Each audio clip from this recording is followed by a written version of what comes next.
विष्णु गुरुदेवो महेश्वरः गुरु साक्षात् परब्रह्म तस्मै श्री गुरवे नमः।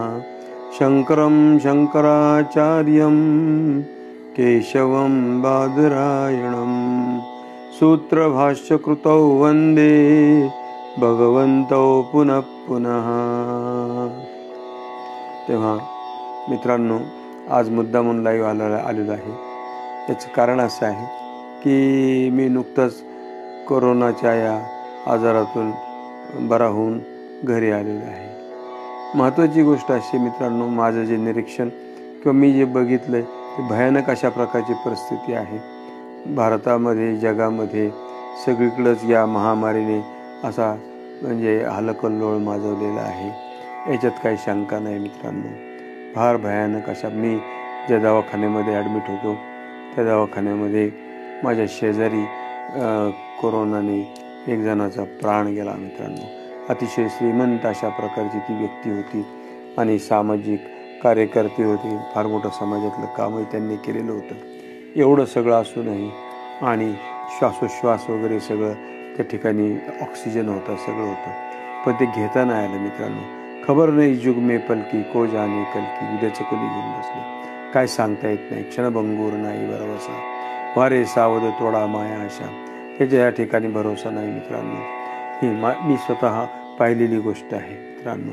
आणि अशा या परिस्थितीमध्ये त्या दवाखान्यामध्ये डॉक्टर लोक, नर्सेस, ते वॉर्ड बॉय वगैरे ही जी मंडळी जीव लावून काम करतात, मोठे जीवावरचं काम आहे तसं विचार जर केला तर। कारण का तर सांगताच येत नाही कधी कोरोना कोणाला होईल आणि कधी काय होईल, काही सांगू शकत नाही मित्रांनो। भले भले गेले त्या ठिकाणी, अगदी कुणीही म्हणजे कितीतरी मोठी लोक, म्हणजे श्रीमंत लोक, सशक्त लोक, बॉडी बिल्डर असणारी अशी मंडळीसुद्धा त्या ठिकाणी वाचू शकले नाहीत। इतका भयानक अशा प्रकारचा हा आजार आणि असा हा रोग आहे। मलाही झाला 18 तारखेला, मी पण ॲडमिट झालो, माझी सौभाग्यवती पण ॲडमिट झाली, फार भयानक अशा प्रकारचं। परंतु माऊलीची कृपा असल्यामुळं आम्ही बाहेर आलो आणि त्यांनी आज मला पुन्हा या तुमच्या पुढे आणलेलं आहे। हे त्यांचे फार मोठे उपकार मानतो मित्रांनो। हा काय माहिती आहे का, एक तर हा आजार असा भयंकर आहे की चांगली माणसं कधी जातात सांगता येत नाही। म्हणून त्या ठिकाणी सगळ्यात एक महत्त्वाची, मी मुद्दा म्हणून काय सांगणार आहे, एक महत्त्वाची गोष्ट सांगणार आहे। आजार तर राहणारच आहे मित्रांनो, याला तुम्ही टाळू शकत नाहीत। हा टाळण्याचे उपाय आहेत ते गव्हर्नमेंटच्या लेवलवर ते चाललेलं आहे त्यांचं, त्याच्याशी मला काही कर्तव्य नाही। पण याच्यापूर्वी पण अशा अनेक आजार येऊन गेलेले आहेत, अनेक स्वाईन फ्लूसारखा येऊन गेलेला आहे, वेगळ्या प्रकारचे। त्याही वेळेला लोक मास्क वगैरे वापरायचे, परंतु हे कालाच्या ओघामध्ये अशा काही घटना घडत असतात आणि त्या जात पण असतात। आगमा पायनो नित्य स्थितिक्षस्व भारत, हे येणारं आणि जाणारं आहे असं भगवद्गीता पण सांगते मित्रांनो। तेव्हा या ठिकाणी एक सकारात्मक विचार एक महत्त्वाचा आहे। जरी कोरोना झाला तरी परंतु घाबरून जायचं नाही, सकारात्मक विचार ठेवायचा की नाही मी याच्यातून पार पडेल। आणि दुसरी गोष्ट अशी आहे की आपण जर एखादी गोष्ट करायचं म्हटलं तर निश्चितपणे त्या ठिकाणी होऊ शकतं आणि ती गोष्ट आपण करू पण शकतो। फक्त मनामध्ये निश्चय पाहिजे। तुका निश्चयाचे बळ, तुका म्हणे त्याची फळं, निश्चयाचं जे बळ आहे तेच खरं फळ आहे। म्हणून योग्य निश्चय करायचा की नाही मी याच्यातून बाहेर पडणार, असा निश्चय करायचा आणि डॉक्टर वगैरे जे सांगतात त्याप्रमाणे त्या ठिकाणी वागायचं, हे फार महत्त्वाचं आहे। हा कारण का की बघा असं आहे, त्याचं एक दृष्टांत सांगतो आणि मग पुन्हा माझ्या विषयाकडे येतो। एक गुरुकुल होतं आणि त्या गुरुकुलामध्ये गुरु महाराज आपल्या शिष्यांना वेगवेगळ्या प्रकारचं ते शिकवत होते। तर वेदांत शिकवत असताना गुरु महाराजांनी सांगितलं की बाबा सगळीकडेच ब्रह्म आहे। हा ब्रह्म जे आहे ते व्यापक आहे आणि ते सगळीकडे आहे, ते एक आहे, त्याच्या व्यतिरिक्त या जगामध्ये काही नाही, असं त्यांनी त्या ठिकाणी शिकवलं वेदांतामध्ये। बरोबर आहे। आणि तो शिष्य जो होता तो थोडासा जरा डोक्याने बी जरा जातच होता। त्यांनी सांगितलं, म्हणले बा त्याला सांगितलं काम गुरु महाराजांनी की बाजारात जाऊन थोडंसं भाजीपाला घेऊन ये। तो बाजारामध्ये गेला, गेल्यानंतर त्यांनी काय केलं, भाजीपाला वगैरे घेतला, गोष्ट खरीच आहे। परंतु पुढं काय झालं की त्यांनी भाजीपाला वगैरे घेतल्यानंतर एक माहूत आला तिकडून हत्तीवर बसून, आणि तो मोठमोठ्याने तो माहूत ओरडायचा की अरे बाबा हा हत्ती पिसाळलेला आहे, लोकांना लांब जा, लोकांना लांब जा, तो सांगत होता। पण शिष्याच्या मनामध्ये आलं की नाही, सर्वच ब्रह्म आहे, मग आता हा मला हत्ती काय करणार आहे, कारण ते ब्रह्म आहे, मी ब्रह्म आहे, मग ब्रह्माला कुठं मारित असतं काय, असं त्याने विचार केला. आणि तो मनावर विचार जागेवर उभा राहिला. तो माऊत ओरडतोय मोठ्याने, अरे बाजूला सरक, हत्ती पिसाळलेला आहे, बाजूला सरक. तो काय ऐक नाही. तो हत्ती तिथं जवळपर्यंत आला. त्या हत्तीने त्याला सोंडेने उचललं, फेकून दिला. हत्ती निघून गेला. हा उठला, आपला अंगामध्ये खूप काटे बिटे मोडले, बोचले. तो तसाच आला आश्रमामध्ये. गुरु महाराजांना विचारलं, महाराज तुम्ही पाठामध्ये सांगितलं होतं ब्रह्म एक आहे, व्यापक आहे आणि सर्वच ब्रह्म आहे, तू ब्रह्म आहे, जगत ब्रह्म आहे असं तुम्ही सांगितलं, परंतु मला ते मी हत्तीमध्ये ब्रह्म बघितलं, पण ते ब्रह्मने मला उचलून फेकून दिलं, हे कसं काय. त्यावेळेला ते म्हटले की वेड्या, माहूत ब्रह्म नव्हता का, तुला हत्तीत ब्रह्म दिसलं, माहुतामधलं ब्रह्म दिसलं नाही का, माहुतामधलं जे ब्रह्म आहे ते तुला सांगत होतं ना की बाजूला सरक, त्याचं नाही ऐकलं तू. म्हणजे की आपल्याला हे कळलं पाहिजे की कोणताही व्यवहार हा समान सत्तेमध्ये साधक बाधक व्यवहार होत असतो. सत्ता समान लागते मित्रांनो, म्हणजे तिथं तो व्यवहार होत असतो. तसं दवाखान्यामध्ये ॲडमिट झाल्यानंतर डॉक्टरचं ऐकलं पाहिजे. कारण का, तर त्यांना त्यातलं माहिती आहे आणि ते तुम्हाला बरोबर सांगतात, त्याप्रमाणे तुम्ही केलंही पाहिजे. समान सत्तेमध्ये व्यवहार होत असतो. ते डॉक्टर लोक पण यायचे. मला डॉक्टर रवींद्र सोमाणी यांचे उपचार चालू होते, त्याचप्रमाणे तिथल्या त्या नर्सेस वगैरे त्या खूप म्हणजे अतिशय आपल्या मुलीपेक्षाही त्यांनी जास्त जीव लावला. मित्रांनो काय सांगायचं, गोळी जर घेता नाही आली तर त्या मला स्वतः ती गोळी काढून द्यायच्या, अशी गोष्ट आहे. तात्पर्य अर्थ असा आहे की हा जो प्रकार आहे, मग आता त्याच्यात ब्रह्म नाही का, त्याच्यात ईश्वर नाही का, ईश्वर सर्वभूतानां हृदयेषु अर्जुन तिष्ठति, ईश्वर सर्वत्र आहे. मग तो डॉक्टरमध्ये पण ईश्वर आहे, त्या नर्सेसमध्ये ईश्वर आहे, त्या वॉर्डबॉयमध्ये ईश्वर आहे, सगळीकडेच आहे, त्यांच्यामध्ये पण ईश्वर आहे. मग तो त्यांच्यातला ईश्वर जो आपल्याला सांगतो त्याप्रमाणे आपण जर वागलो तर आपल्याला अडचणीत यायचे काही कारणच नाही. परंतु आपलं होतं काय काय, आपण घाबरलं नाही पाहिजे. भीत्यापाठी ब्रह्म राक्षस असं पूर्वीपासून ती म्हण आहे. घाबरलं तर मात्र निश्चितपणे काही नसताना सुद्धा माणूस मरतो मग घाबरल्यावर. पण जर समजा मनामध्ये भीती नसेल तर काही होऊनही काही होत नाही, असं आहे त्याचं. मित्रांनो प्रकार असा आहे की माणूस भीतो आणि घाबरला नाही पाहिजे. जोपर्यंत तुमच्या मनामध्ये सकारात्मक विचार नाही तोपर्यंत तुम्हाला भीती राहणार आहे. म्हणून सकारात्मक विचार करावा, आणि तो सकारात्मक विचार करायचा आपल्याला त्या ठिकाणी आपलं जे शास्त्र आहे, आपल्या शास्त्राने आपल्याला शिकवलेलं आहे की तुम्ही सकारात्मक विचार करा. भगवद्गीता ही तुम्ही जीवन कसं जगावं हे शिकवते, आणि श्रीमद भागवत तुम्ही कसं मरावं, तुम्ही देह कसा सोडावा हे तुम्हाला त्या ठिकाणी शिकवत असतं. आपण फार भाग्यवान आहोत. कारण का, तर आपल्याकडे दोनही गोष्टी या ठिकाणी सांगितलेल्या आहेत. स्वामी विवेकानंदांनी शिकागोमध्ये ज्या वेळेला गेले त्यावेळेला तिथल्या लोकांना त्यांनी तेच सांगितलं की मित्रांनो, की माझा जो धर्म आहे, हिंदू धर्म जो आहे, हा धर्म असा आहे, यांनी कधी कोणावर आक्रमण कधी केलं नाही, उलट संस्कार उभ्या जगाला दिले. या हिंदू धर्माने उभ्या जगाला संस्कार दिले, सगळ्यांना आपलं म्हटलं आणि सगळ्यांना जवळ केलेलं आहे. तुम्ही बघा, हजारो वर्षापासून या देशावर आक्रमणं झाली. ती मोगलांची पण झाली, ब्रिटिशांची पण झाली, शक आले, हुन आले, तुर्क आले, सगळ्यांनी या ठिकाणी येऊन हात धुवून घेतला. पण म्हणून हिंदू धर्म लोप पावला नाही किंवा त्यांनी माघार कधी घेतली नाही. संस्कार देण्याचं काम सतत चालू राहिलं. या ठिकाणी संत झाले, विचारवंत झाले. संत विचारवंत या महात्म्यांनी काय केलं, आपल्याला विचार दिले मित्रांनो. आणि याला आधार म्हणजे जो आहे तो वेद आहे. आधार वेदामध्ये वेद ही गोष्ट अशी आहे की त्याला अपौरुषेय म्हटलं जातं. म्हणजे अपौरुषेय म्हणजे काय, अपौरुषेय म्हणजे याचा अर्थ असा आहे की त्या पूर्वी अस्तित्वातच होतं, फक्त ज्यांनी शोधलं त्यांना ऋषी म्हणतात. जसं की उदाहरणार्थ लॉ ऑफ ग्रॅव्हिटी म्हणजे त्या ठिकाणी त्याला काय म्हणतो आपण, गुरुत्वाकर्षण हे पूर्वीपासूनच होतं. पण न्यूटननी बघितलं, सफरचंदवरून खाली पडलं आणि त्याच्यावरून त्याच्या डोक्यामध्ये आलं की नाही गुरुत्वाकर्षण यालाच म्हणतात, लॉ ऑफ ग्रॅव्हिटी त्यांनी शोधलं. याचा अर्थ असा की त्याने नवीन शोधला नाही, तो होता तोच आहे, फक्त त्याचं दिग्दर्शन त्याने केलं.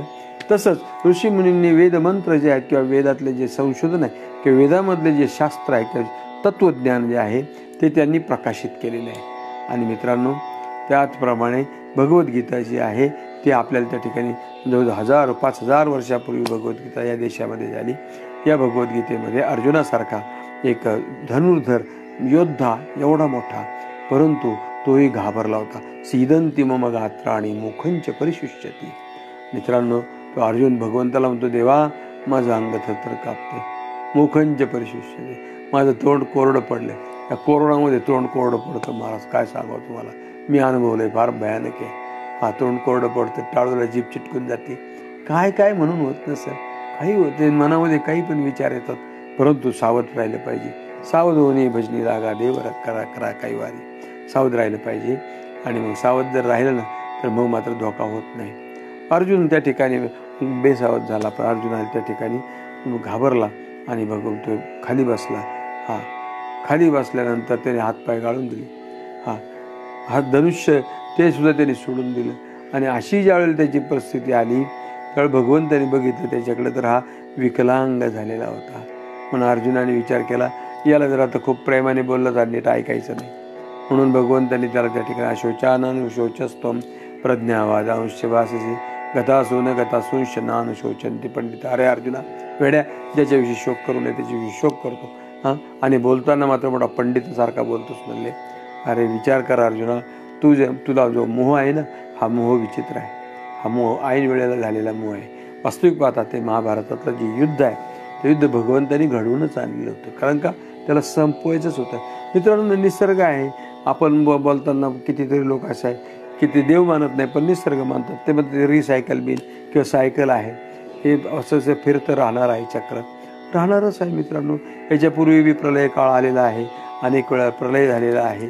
त्याच्यामध्ये मानवी सृष्टी काय सर्व प्रकारची सृष्टीसुद्धा नष्ट झालेली आहे. इतके भयानक महाभारतासारख्या युद्धामध्ये लाखो लोक त्या ठिकाणी मेलेले आहेत. आणि विचार जर केला, युद्धामध्ये अनेक लोक गेले आहेत, साथीच्या रोगामध्ये अनेक लोक गेलेले आहेत, वेगवेगळ्या पद्धतीने हे जातं. आणि याच्याही पुढे कशानेच नाही गेले तर भगवंतांनी संपवलेले आहेत. 56 कोटी यादव द्वारकेमध्ये भगवंतांनी संपवले, कारण का त्यांनी सांगितलं की नाही आता हे राहिले तर हे त्रास देतील जगाला, म्हणून यांचं राहणं सुद्धा चुकीचं आहे. म्हणून भगवंताने त्यांना सुद्धा संपवलेलं आहे. म्हणून जिथं बघा, तुम्हाला सांगतोय, जंगलामध्ये कधी कधी मुद्दामून त्या ठिकाणी डोंगराला आग लावली जाते. का आग लावली जाते डोंगराला? तर नाही, आता जर हे जर जाळून टाकलं तर पुन्हा चांगलं गवत येतं. तसंच आहे आपल्या ठिकाणी. आपला हा जो देश आहे किंवा आपलं जे शास्त्र आहे, हे आपलं शास्त्र फार छान आहे. ते सांगतं की जसं जन्म जो आहे ना, हा जन्म जसा तुम्हाला मंगलकारक वाटतो तसा मृत्यूसुद्धा मंगलकारक वाटला पाहिजे. आपुले मरण पाहिले म्या डोळा, तो झाला सोहळा अनुपम्य. तुकोबराय म्हणतात, माझं मरण मी बघितलं आणि तो मला सोहळा आहे. हिंदू धर्म इतका मोठा सुंदर आहे, व्यापक आहे. तो सांगतो की मृत्यूसुद्धा एक प्रकारचा सोहळा आहे. तो सोहळासुद्धा अनुभवताना आपल्याला खेद नाही वाटला पाहिजे, दुःख नाही झालं पाहिजे. याकरता म्हणून भगवद्गीता सांगते की अरे वेड्या, तुला दुःख होणार नाही. का नाही होणार? 2 गोष्टी आहेत, एक देह आणि दुसरा आत्मा. या 2 गोष्टीचं जर चिंतन जर केलं तर देह राहणाराच नाही, आत्मा जाणाराच नाही. न जायते म्रियते वा कदाचिन नायम भूत्वा भवितवान भूयाम अजो नित्य शाश्वतोयम पुराणो न हन्यते हन्यमानी शरीरे नैनम छिंदन्ति शस्त्राणि नैनम दहति पावकः न चैनम क्लेदयन्त्यापो न शोषयति मारुता. आत्म्याचं वर्णन करताना त्याने सांगितलं, आत्मा जाणारा नाही आणि येणारा पण नाही. विचार करा, ज्याला जन्म नाही त्याला मृत्यू कुठून जाईल? ज्याचं येणं नाही त्याचं जाणं नाही. मित्रांनो, ही शिकवतोय आपल्याला. आणि हे महत्त्वाचं आहे, ज्या अर्थी आपण जन्माला आलो त्या अर्थी आपल्याला एक दिवस जायचं आहे. मग जायचं आहे ना, तर मग त्याचं कसं जायचं हे आपल्याला कळलं पाहिजे. याकरता जीवन जगत असताना कसं जगावं तर समजुतीने जगलं पाहिजे, समजून उमजून जगलं पाहिजे की नाही, आत्मा हा कधी जाणारा नाही. आत्मा निराकार आहे, आत्मा अव्यय आहे. त्याला कोणी मारू शकत नाही, त्याला कोणी कापू शकत नाही. अशा प्रकारचा जो आत्मा आहे तो आत्मा म्हणजे मी आहे. अहम ब्रह्मास्मी हे जे तत्वज्ञान शिकवलं गेलं, मी ब्रह्म आहे म्हणून सांगितलं. ज्या वेळेला मी ब्रह्म आहे हे कळालं, हे कळाल्यानंतर जगताचं मिथ्यत्व आपोआप त्या ठिकाणी समजलं. देहाचं मिथ्यत्व आपोआप देह कोणाचा पण असू द्या मित्रांनो, येथे नाही उरवाले हरिहर अवतार, येरते पामर जीव किती. अगदी म्हणजे रामप्रभू वगैरे हे जरी आले, त्या केशवसुतांची कविता आहे, रामचंद्र आले गेले त्याहुनी जग का ओसची पडले. मग ते पण आले आणि गेले, जावं लागेल. कारण का, जर आले तर त्यांना पण जावं लागलं, ते थांबू शकले नाही मित्रांनो. तर तुम्ही आम्ही तर एकदम अगदी पामर जीव आहोत, आपल्याला सुद्धा थांबता येणार नाही, या ठिकाणी जावं तर सगळ्यालाच लागेल. पण जाण्याची काही पद्धत आहे, मेथड आहे एक प्रकारची, आणि ती मेथड ही हिंदू धर्मामध्ये शिकवली जाते की बाबांनो, या तुम्ही आत्मरूप आहात आणि तुम्ही आत्मरूप असल्यामुळं मृत्यूचा तुम्हाला विषय नाही आहे. हा देह जो आहे, देह तो नष्टच होणार, तो जड आहे, तो कोणाचाही नष्ट होणार आहे. आता एकच आहे की त्याच्या संगतीत आल्यामुळं आपल्याला तो त्रास होणार, दुःख तर कोणालाही होणारच आहे. एक साधू होते आणि त्यांचा अंतकाळ जवळ आला. अंतकाळ जवळ आल्यानंतर ते साधू असं ते कणायला लागले, त्रास होतो म्हणून. तर त्यांच्या एका शिष्याने विचारलं की महाराज, तुम्ही आम्हाला आयुष्यभर वेदांत सांगितला, शरीराचं मिथ्यत्व सांगितलं, आता तुमचा अंतकाळ आला आणि तुम्ही लागले कणायला. त्यावेळेला ते म्हणले, वेड्या, ज्या देहाला 4 जण घेऊन जातात ते एकटा मी वाहतोय, तो देह कणायचो नाही तर राहील का? तात्पर्य अर्थ असं आहे की जरी त्याच्या तादात्म्याने त्या ठिकाणी दुःख होत असेल तरी ते दुःख सुद्धा खरं नाही. जाईल, दुःख पण जात असतं, ते काही राहत नसतं मित्रांनो. कारण आलंय म्हणजे ते जाणार आहे. फक्त आपले विचार आणि आपला जो धीर आहे तो सुटला नाही पाहिजे. धीरस्तत्र न मुह्यती, जे धीर धैर्यवान आहेत, जे विचारवान आहेत, ते त्या मोहामध्ये सापडत नाहीत. ते त्या ठिकाणी त्यांचं त्या ठिकाणी व्यवस्थितपणे तो त्यांचा शेवटही व्यवस्थित होतो. हा कसं आहे माहिती आहे का, की म्हटलेलं की मी आत्तापर्यंत जे जीवन जगलो ते कशासाठी जगलो, तर माझा शेवट चांगला व्हावा म्हणून जगलो. म्हणून मित्रांनो, की जर मृत्यू चांगला व्हावा, मंगलमय व्हावा, हे महत्त्वाचं आहे. आता या कोरोनाच्या या काळामध्ये भयानक अशा प्रकारचे हजारो लोक त्या ठिकाणी, लाखो लोक जाऊन राहिले. तर याचं कारण भयानकच आहे मित्रांनो. तर ही महामारी आहे. आता कोणावर तुम्ही हे करून उपयोग बी नाही. फक्त आपली आपण करा सोडवण, संसार बंधन तोडावेगी. आता आपणच आपली सोडवण करायची आहे. शरीर आहे, शरीराला औषधोपचार लागतील, त्याचा औषधोपचार करायचे, आणि मनाला मात्र विचार द्यायचा.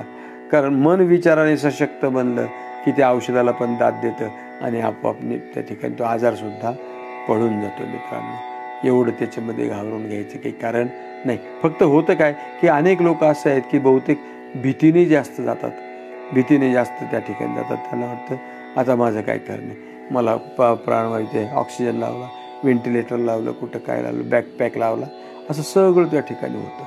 पण काय नाही, हे सगळं करत असताना सकारात्मक विचार ठेवायचे. जर सकारात्मक विचार ठेवले आणि थोडं धैर्य मनामध्ये जर ठेवलं ना, मग विचार करायचं काही कारण नाही. हा म्हणून भगवद्गीता तुम्हाला तेच सांगते की तुम्ही धैर्यवान राहा.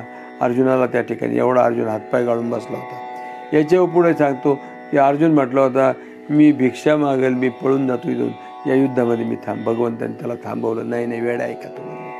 अरे असं नाही म्हणले, तू जरी गेला तरी परंतु तुला हे धरून हाणतील, मारतील.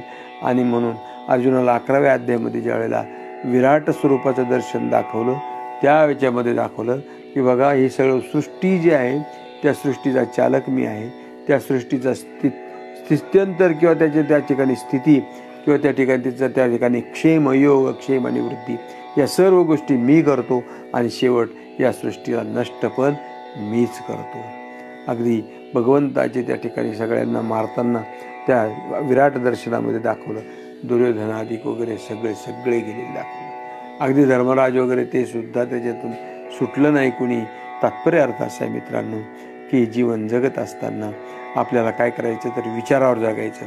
विचारावर जर आपण राहिलो तर थोडंसं त्या ठिकाणी वेदना पण कमी झाल्याशिवाय राहत नाहीत. ही गोष्ट 100% खरी आहे.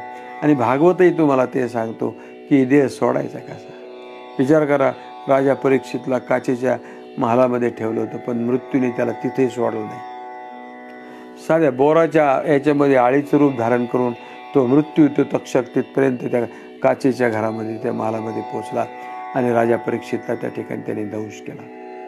मित्रांनो, 7व्या दिवशी मृत्यू आहे हे राजा परीक्षितला माहीत होतं आणि त्यांनी माहीत असताना सर्व संघ परित्याग केला आणि त्यांनी त्या ठिकाणी साधू संतांची वाट बघितली. त्याच्या भाग्याने शुकाचार्य त्या ठिकाणी आले आणि शुकाचार्याला त्याचा पहिला प्रश्न, फार सुंदर प्रश्न विचारला होता त्याने की या जगामध्ये जन्माला आल्यानंतर मनुष्याचं काय कर्तव्य आहे. ज्याच्या डोक्यावर मृत्यू गिरट्या घालतो अशा मनुष्याचं काय कर्तव्य आहे, हे त्यांनी त्या ठिकाणी राजा परीक्षितने शुकाचार्याने विचारलं. आणि शुकाचार्याने ते सगळं त्याची उत्तरं 12 स्कंदामध्ये 18,000 श्लोकामध्ये सांगितले.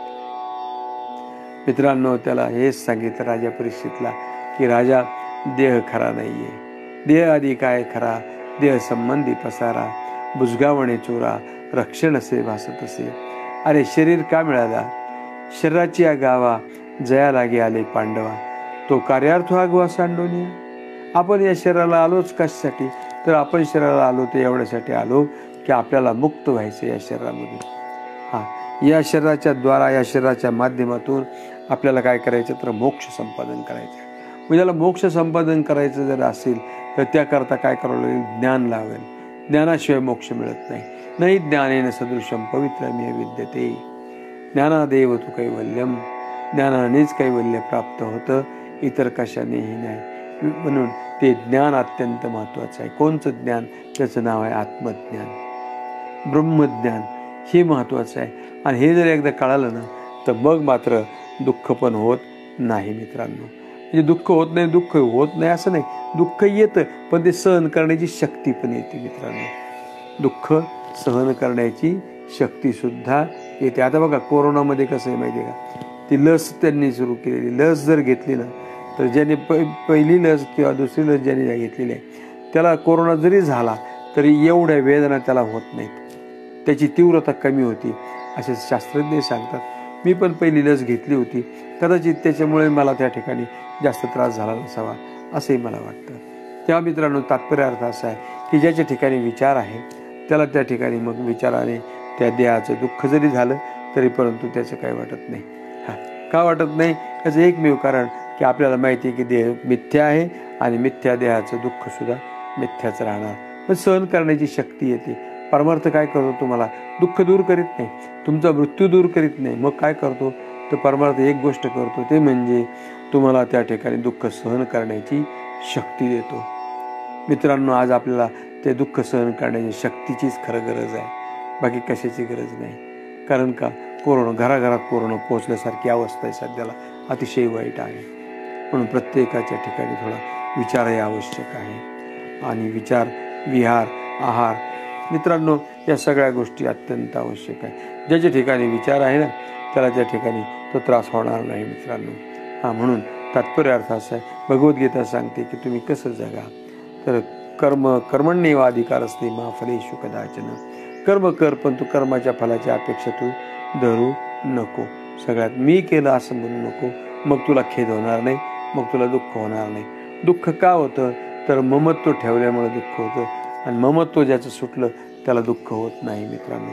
मग ते आपला असो किंवा दुसऱ्याचा असो. म्हणून परमार्थ किंवा अध्यात्म आपल्याला हे सांगतो की ममत्व सोडा. मग या देहाचं जर ममत्व सुटलं मग त्याला कोरोना होण्याचं काही, त्याचं काही होत नाही मित्रांनो. आज कोरोना आहे, याच्यापूर्वी बी होतेच ना आजार. याच्यापूर्वी ते मला आठवत नाही, पण तो आमच्यापूर्वी आमचे वडील वगैरे ते सांगायचे की प्लेगची साथ जर आली तर बगलेमध्ये गाठ यायची आणि गाठ आली की माणूस मरून जायचा. एकाच वेळेला एका गावातून 4-4, 5-5 प्रेत यात्रा निघायच्या, अशा कितीतरी निघायच्या. गावाची गावं खपले त्यावेळेला बी. पण असं होतच असतं. कालानुरूप त्या ठिकाणी वेगळे. आणि दुसरी गोष्ट, सगळ्यात महत्त्वाची गोष्ट म्हणजे असं आहे की हे काय आहे, तर मनात वाचिले पूर्वसंचित केले त्यासारखे भोगणे प्राप्त झाले. तुका म्हणे आता देवाकार रुसावे, मनाशी पुसावे काय केले. हे मानवनिर्मित गोष्ट आहे मित्रांनो. तुकाराम महाराज म्हणतात, आता देवावर रुसू नको, देवाला म्हणू नको की तू का केलं म्हणून. त्याने नाही केलं, हे तुम्हीच केलेलं आहे. हा कोरोना तरी कोणी केला, आम्हीच केलं. ज्यांनी केला तो त्यांनी, हे मानवनिर्मितच आहे ना. हा मानवनिर्मित गोष्ट आहे ती. सगळे लोक म्हणतात हे चीननी केलं. आता त्यांनी केलं नसतं, त्यांनी भोगलं, सगळ्याला जगालाच भोगायला लागली, वेळ आली नाही. तेव्हा तात्पर्य अर्थ असा आहे मित्रांनो की बाबा हे सगळं घडतच राहणार आहे. हे कालाच्या ओघामध्ये येत असतं आणि काल त्या ठिकाणी बलवान आहे मित्रांनो. पण ज्यांना धैर्य आहे ना, अशी माणसं संकटाशी मुकाबला करतात, संघर्ष करतात मित्रांनो. संघर्ष करतात मित्रांनो. आली कष्टदशा जरी अपार, न टाकीती धैर्य तथापि थोर, केला पोत बळेची खाली, ज्वाळा तरी ते वरती उपाळे. असं म्हटलंय की जरी कष्टदशा आली, जरी विपरीत काल आला, तरी जे विचारवान आहेत ते धैर्य टाकीत नाहीत. जे विचारवान नाहीत त्यांचं सोडून द्या. आता बघा, मी त्या हॉस्पिटलमध्ये असताना माझ्या शेजारी एक डॉक्टर होते, ते पेशंटच होते. डॉक्टरला कोरोना, मलाही कोरोना. तर त्यांचे काही नातेवाईक, त्याचं जावई आला गडी. मग ते जावई गडी त्याचं हॉटेल धाब्यावाला माणूस आला, म्हणला काय आहे तर बाकीचं काय घेऊन बसले तुम्ही. आता बरं तो डॉक्टर बिचारा माळ करी, ती माळ काढून टाका म्हणला. काय त्याला काय अर्थ आहे का म्हणला. हां, देव नाही, धर्म नाही, काय नाही म्हणला. खायला सुरुवात करा मांसाहार, तुम्ही आत्ता नीट होता. काय सांगा बाबा. आता मी तिथंच होतो, त्यांनी माझ्याकडे बघितलं, मला म्हणतो बरोबर आहे की नाही, अवयव चूक आहे तुमचं म्हणणं. म्हणलं खाण्यावर काहीच अवलंबून नाही म्हणलं, हे तुमचं प्राक्तन जे आहे ना त्याच्यावर अवलंबून आहे म्हणलं. हा, असं काही नसते आहार. मग आता तुम्हाला काय शाकाहारामध्ये काय पौष्टिकता नाही काय, असं काही नाही मित्रांनो. पण तुम्हाला जर जे योग्य आहे ते योग्य आहार जो आहे तो तुम्हाला मिळू शकतो. मग अगदी मांसाहाराने तुम्ही तरून जाताल असं नाही आहे ते. माझ्या शेजारी दुसरा एक पेशंट होता, त्याच्या तो मांसाहारी होता. तो जेवढे दिवस होता, 2 दिवस होता माझ्या शेजारी, तो 2ही दिवस तो मांसाहार करत होता. मग आता बघा तुम्ही, आणि तो तिसऱ्या दिवशी तोही गेला, तोही डॉक्टर होता, नाही राहू शकला. मित्रांनो काय सांगावं तुम्हाला. तेव्हा तात्पर्य अर्थ असा आहे की देव आहे, सगळं आहे, फक्त आपल्या आकलनापलीकडे आहे. आपली बुद्धी तिथपर्यंत जात नाही. यो बुद्धे परत असतो सहा, ते बुद्धीच्या पलीकडे आहे, आणि त्यामुळं आपल्या बुद्धीला त्या ठिकाणी ते आकलन होत नाही. पण ज्यांची बुद्धी त्या ठिकाणी, बुद्धीचे वैभवान्य नाही तुझी, एका केशवराजे सकळ सिद्धी, ज्यांची बुद्धी त्या ठिकाणी तीव्र आहे, ज्यांची बुद्धी भगवत रूप आहे, भगवंताला त्या ठिकाणी भजते ती बुद्धी, त्या बुद्धीला तो भगवंत सुद्धा त्या ठिकाणी साह्यभूत होतच असतो. मित्रांनो त्याची काळजी करायचे काही कारण नाही आहे. मुद्दा असा आहे की हे जीवन जे आहे ते असं राहणार. जीवनामध्ये संकट येतील, सत्संघर्ष येईल, हे सगळं येणार आहे. सरळ नसतो ना. तुम्ही बघा ना, हायवेला स्पीड ब्रेकर नसतो, आणि हायवेला स्पीड ब्रेकर नसल्यामुळे ॲक्सिडेंट पण तितके बेकार होतात. पण ज्या रस्त्याला स्पीड ब्रेकर आहेत तिथे ॲक्सिडेंट कमी होतात. कारण का, तुमचा वेग मंदावला पण जातो. तसंच आहे मित्रांनो, जीवनामध्ये सुद्धा हा स्पीड ब्रेकर आहे. एवढंच आहे, हा कोरोनाचा फार मोठा स्पीड ब्रेकर आलेला आहे. पण जाईल, हे बी जाईल, ये भी दिन जाएंगे, असं त्या ठिकाणी काही ठिकाणी लिहिलं असतं मित्रांनो. तर हे स्पीड ब्रेकर आलेला आहे, जाईल तो. आणि भगवद्गीतेमध्ये सुद्धा असं म्हटलं आहे, सुखदुःखे समे कृत्वा लाभा लाभो जया जयो ततो युद्धाय युज्यस्व नैवम पापमवाप्स्यसि. अर्जुना, तू युद्धाला तयार हो. हे एक प्रकारचं युद्ध आहे मित्रांनो. दिन रजनी, रात्रंदिवस आम्हा युद्धाचा प्रसंग, अंतर्बाह्य जन आणि मन, हे आम्हाला युद्धाचा प्रसंग आहे म्हणे. आत आहे आणि बाहेर आहे. आत विकारांबरोबर युद्ध आहे, मनाबरोबर युद्ध आहे, बाहेर जगाबरोबर आहे, जगही नीट राहू देत नाही. तात्पर्य अर्थ असा की हे सुद्धा आपण एक प्रकारचं कोरोना युद्ध आहे. म्हणून या कोरोनाबरोबर लढत असताना आपण विचाराने लढायचे, आणि विचाराने लढत सकारात्मक विचार आणि अनुकूल विचार जर ठेवले, भगवत रूप विचार जर ठेवले, तर हा कोरोनासुद्धा आपण पार करू शकतो. याच्यात काही त्या ठिकाणी हे अवघड नाही आहे मित्रांनो. म्हणून हा सुद्धा त्याच्यातला एक मोठा उपचाराचा भागच आहे. बघा तुम्ही, पूर्वीच्या काळी सायकॅट्रिक नव्हते कधी, म्हणजे मानसोपचार तज्ज्ञ नव्हते, पण आता जास्त झाले. पूर्वी का नव्हते, तर पूर्वी माणसं जी होती, पूर्वीची लोक जी होती, ती लोक विचारवान होती, पूर्वीची श्रद्धाळू होती, आणि कुठेतरी श्रद्धा असली की माणूस त्या ठिकाणी ते सोपवून देत असतो. आता श्रद्धाच नाही, जे काय आहे ते आपल्यावरच आहे, त्यामुळं सगळा तो धोका झाल्याशिवाय राहत नाही. म्हणून की मित्रांनो, सांगायचं तात्पर्य असं की श्रद्धामय पुरुष हा श्रद्धामय आहे, आणि श्रद्धावान लभते ज्ञानम. श्रद्धा ठेवा भगवंतावर, आणि आराधना करा, त्याची प्रार्थना करा, आणि त्याची प्रार्थना करत असताना विचारावर आरूढ व्हा. विचारावर आरूढ झालं की सुख येऊ दुःख येऊ. सुख आलं तर हर्षित व्हायचं नाही, दुःख आलं तर नाराज व्हायचं नाही. ते पण जात असतं. ढग येतात, जसे ढग आले तसे ते जात पण असतात, तसं संकट पण येतात, तसे ते जातही असतात. असो मित्रांनो, पुन्हा एकदा सगळ्यांना विनंती करतो की कोरोनासारखी या महामारीमध्ये आपण आहोत आता, तर याच्याकरता काय करा, तर विचारावर आरूढ राहा, आणि जर कधी लक्षणं वाटले ताबडतोब चेक करा, दवाखान्यामध्ये जा. डॉक्टर सांगतील त्या, डॉक्टरसुद्धा एक ईश्वराचं स्वरूप आहे. त्या नर्सेस वगैरे त्यासुद्धा ईश्वराचं स्वरूप आहे. आपली सेवा करतात, आपल्याला मार्गदर्शन करतात. त्यांच्याही म्हणण्याप्रमाणे आपण वागलं पाहिजे. मास्कशिवाय कुठे फिरू नका. घरामध्ये सुद्धा जर माणसं जास्त असतील तर निश्चितपणे मास्क लावाच. मास्क लावून मगच हे करा. मी सुद्धा जवळ मास्क ठेवूनच बसलो होतो, फक्त बोलायचं म्हणून मी मास्क थोडासा काढून ठेवला, इथे कुणी नाही आता म्हणून. परंतु तरीसुद्धा मास्क वापरा, अत्यंत गरजेचं आहे. आणि बाहेर गर्दीमध्ये काही दिवस जाऊ नका. घरामध्ये राहून चिंतन करा. चिंतन करता येतं, भगवद्गीता वाचा, भागवत वाचा, ज्ञानेश्वरी वाचा, पारायण करा. काय जे करता येईल ते घरामध्ये बसून करा, बाहेर जाऊ नका. आणि आता काही लोक म्हणतात नाही नाही बा काय नाही तर कोरोना काय करतो, दारूची दुकानं उघडे येतं, आमकं असं आहे तमकं तसं आहे. कोणी काही करू द्या मित्रांनो, हे गर्दीमध्ये गेलं तर कोरोना झाल्याशिवाय राहणार नाही. मग ती गर्दी धार्मिक असो नाही तर ती गर्दी बाजारातली असो. त्यामुळं गर्दीमध्ये दर्दी सापडत नाही.